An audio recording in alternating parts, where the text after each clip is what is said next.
133. O Sene, Motivation of the Backboard Shalecha, Ratzim the Hakarata Tikivan Shalecha, Yimanav Yikadash Mebracha, Yadema, Yidrachim Tegem Nichmar Kute, Tichaev Hon Yochan Chayil Chavek Israel, Magala Bisman Karim Lo,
which means that there will be davening tomorrow morning at Willis.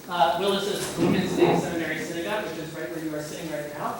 And davening will be at 7:30 a.m. and also 2:15 p.m. There will be the afternoon service. And Friday morning, there will be at 8 a.m. Services then. If you want a non-awkward time to run out of, this is a great time. But for those of you who are not running, so Ryan told you. Good afternoon.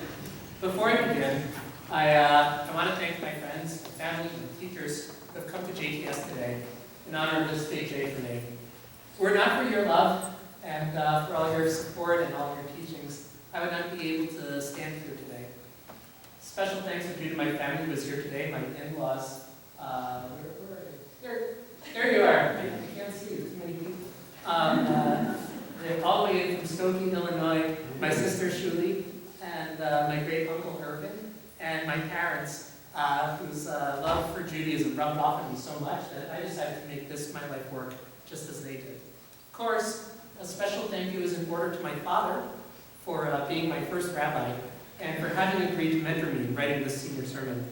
As someone very attached to my family, I'm also thinking of my family whose schedules did not permit them to travel to the seminary today. My brother and all my siblings-in-law, my nephews, my nieces, my cousins, my uncles, my aunts, and grandma, to whom I used to give Hebrew lessons when I was in first grade. I'm also thinking today of my family who no longer walks this earth, in particular my grandfather Pop, without whose love and generosity I never could have had the gift of a day school education or the opportunity to study at JTS for 9 years.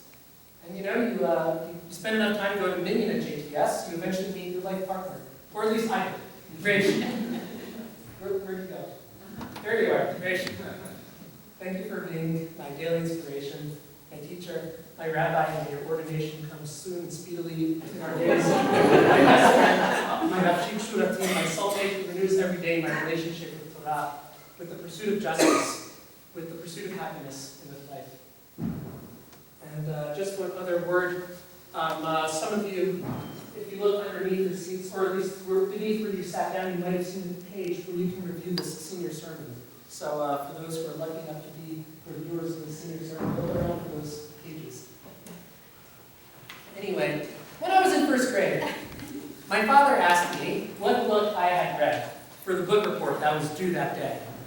Nothing at all, I replied. You didn't read anything? Asked my father, shocked by the idea that maybe I hadn't done my homework. No, I said, I read nothing at all. You didn't read a book? My father was very concerned, and I was really trying my best to express myself, but apparently my father was not familiar with Waddegag's children's book, Nothing at All. Though my mother had been entertaining herself, listening to this conversation from across the room, she eventually did intervene and clarify that I had actually read something. I read a book called Nothing at All. And in first grade, that was when I learned the power of words having more than one meaning. Little did I know in first grade that I was destined for a lifetime of wordplay. For me, wordplay is one of the most exciting and meaningful parts of the Jewish religion. Rabbi Akiva would argue that every single word in the Torah hid within it a teaching that no other word in the Torah intended to teach. Rabbi Ishmael is said to have argued the opposite. Dibrat Torah kilshon b'nei Adam.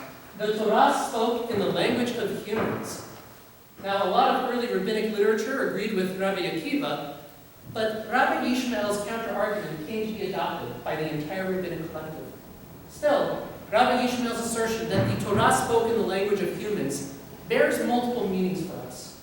On one level, this aphorism reminds us that our sacred teachings were transmitted through the words of imperfect humans. Hence, our teacher, Rabbi Abraham Joshua Heschel, of blessed memory, would fondly teach that the Torah is a midrash, a rabbinically sanctioned allegory for or an interpretation of, in this case, Revelation itself. The Torah is not the revelation, but it is our attempt at recalling revelation. And I want to suggest another reading of Rabbi Ishmael's principle for how we read the Torah. Dibrat Torah kilshon b'nei Adam. The Torah spoke in language referring to B'nai Adam, to humans, to express its deepest feelings. The Torah spoke in the language of humans, which is to say, the Torah anthropomorphizes. It makes human that which is not human. A clear example of this principle is how the Torah speaks of God. In the Torah, God has a mighty hand that strikes our enemies and an outstretched arm that will save us from Egypt, a face we cannot see, a nose that snorts anger, and feet in need of a footstool. God talks, and God even walks.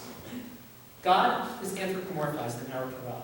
Though God is not a human, the Torah speaks of B'nai Adam, of humans, to express its deepest sentiments. And thus, the Torah turns God into a human. Now, I believe that this storytelling device, turning characteristics into characters, principles into principles, with an A at the end of the word, is a very powerful tool of pedagogy and of communication. There is a reason that Oscar the Grouch is a character on Sesame Street, but Grouch in the Mood is not. Anthropomorphism lies at the very core of Judaism's foundational myths. Were it not for our ability to anthropomorphize moods and ideas, we would hardly have any true stories to tell, that took place before the 8th century BCE, and probably even later. Jews do not read the Torah literally. We leave literalism to literalists. Instead, we inherit traditions of interpretation. When we read the Torah, we uncover the layers of interpretation that inhabit each word. About 200 years ago, Rabbi Naftali Tzvi Yehuda Berlin taught the entire Torah is poetry, multifaceted, aesthetic, elusive, and allusive. About 2 centuries before him, the Baal Shem Tov drew on a Jewish teaching that was perhaps 1,000 years old in his own day, that every person is a small universe, a microcosm in which the Torah takes place anew. Arguably, the most famous part of this week's Torah reading, Lech Lecha, comes when Abram, our ancestor, receives a sacred communication.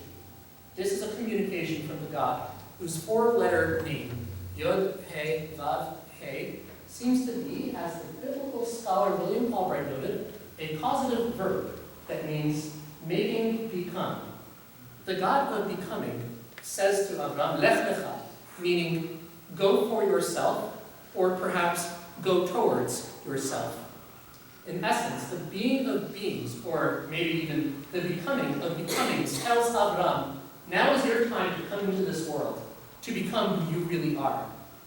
The God of process promises to show Abram an undefined place at an undefined time. So here was Abram, setting out on a journey, seeking the Torah of the God of becoming, and where does he end up? In Shechem, beneath a tree made famous by pagans, Elon Moreh. What kind of place was that for a nice Jewish monotheist? In his JTS commentary to Genesis, Professor Nachum Sarna picks up on the common translation of Elon Moreh, the terebinth of Moreh. If you didn't know, I didn't know, terebinth is a kind of tree. He notes that Shechem must have been famous for its traditions about trees of special significance. He enumerates 5 other points in the Tanakh where Shechem is mentioned alongside some special tree. Sarna reads the word Moreh, meaning teacher, as indicative that we should read Elon Moreh not as a place name, but as a reference to a tree that was known as some sort of oracle. Indeed, rabbis throughout the ages read this place name similarly. The Zohar suggests that Elon Moreh was a place of study, and other sages would come to teach that Elon Moreh was a place of prophecy, or even the place where the Torah would be revealed. But again, what would a place of pagan idolatry have to teach a person as radical and as iconoclastic as Abram? The Baal Shem Tov's understanding of the Torah as a narrative that repeats in our own lives, I would like to argue, is true. Our Torah was not created in a vacuum. Our religion was not created in a vacuum, and we were not created in a vacuum. Reading that Abram rested beneath a pagan tree is a startling reminder that none of us exist in a vacuum. And even a personality as great as our ancestor Abram had what to learn from the pagan world. It is foolish to presume that any of us could be where we are today were it not for our living in environments that offer ideas and values that we can identify as other. It would be equally foolish for us to presume that we must entirely remove ourselves from the other, and according to the rabbis, we don't. You might recall that midrash where Avram smashes the idols in his father's shop. Avram's father's name is Terah, and that is no coincidence. Terah is the utterance of the idol maker who builds his god of clay, looks that figurine in the face, and says, Terah, breathe. Only centuries later would a psalmist come along and say of idols, Af lahem v'lo yerichun. They have a nose, but they don't breathe. Terah would never get to hear such a song sung in his own lifetime. Instead, the principle of faith in idolatry, which the Torah personifies, anthropomorphizes, and names Terah, eventually gives birth to Abram. But then who exactly is this Abram? Abram is an idea. Abram is made up of 2 words, one Ab being parent or source, and Ram, exaltedly great. Abram is the great source. Abram is the great source of the idea that we call not monotheism, which would be the belief in one God, but henotheism, that no matter how many gods there are, we serve only one God. It may be the case, as some have argued, that neither Abram nor Terah ever walked this earth in the body of a singular human being. Yet humans living long ago must have latched on to expressions of Abram, of henotheism, and expressions of Terah, of idolatry. So Abram certainly existed, and Terah certainly existed, as movements, as tendencies, as philosophies, but not necessarily as individual humans. Dibra Torah kilshon b'nei Adam. The Torah speaks in the language of humans, turning characteristics into characters, and principles into principles, again, spelled with an A at the end. When we anthropomorphize, it makes for far better storytelling than any psychology textbook could be, or any philosophical treatise would be. And we still might be wondering, we hear, what Elon Moreh, the teaching tree, could have taught Abram. So we're going to go back in time to the 15th century and meet up with the Spanish commentator Yitzhak Arama. In Akedat Yitzhak, Arama writes that Abram arrived at Elon Moreh, Beshalom Ufashket, in peace and in quietude, in Satan ve'en tegara, without adversary and without the harm of evil, im hayot shehayata she'at cherum, though it was an alarming moment in time. As Abram's worldview was turning upside down, Yitzhak Arama says Elon Moreh was a place of peace. In a world of metaphysical static and noise, Elon Moreh was a place of silence. So our hero Abram sought peace, but could only find it along the once-trodden path of idolatry, from which Abram had fled not so long ago. But this should not startle us so much. Our rabbis often attempted to turn places of idolatry into places of Torah. And after all, in Elon Moreh, at least people thought about powers greater than themselves. For Abram and for our sages, Elon Moreh deserved a little credit for giving us a starting point for a great idea. Terah begat Abram. Idolatry gave birth to henotheism. What drew Abram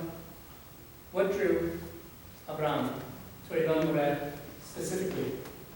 Did Abram go there to fill a space of no God with the oneness of the true God? Did Abram go there because that divine word had uprooted Abram, leading Abram and Abram's family along a challenging journey, leaving Abram worn and exhausted, in need of a place of peace and quiet, where our ancestors could meditate? In Elon Moreh, Abram brought along not the God of the outstretched arm or of the snorting nose, but the God who requires no anthropomorphisms, the God of process, of being, of energy, of courage, of righteousness, and of intellect.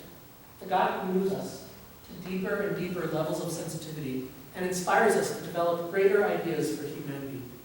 At Elon Moreh, Abram found a peace to meditate on the God who defies all descriptions and metaphors, the God who is almost nothing at all.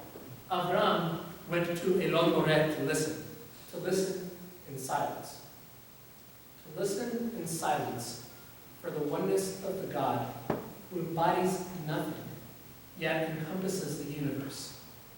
In the silence of Elon Moreh, Abram listened for the God who looks, sounds, tastes, feels, and smells like nothing at all.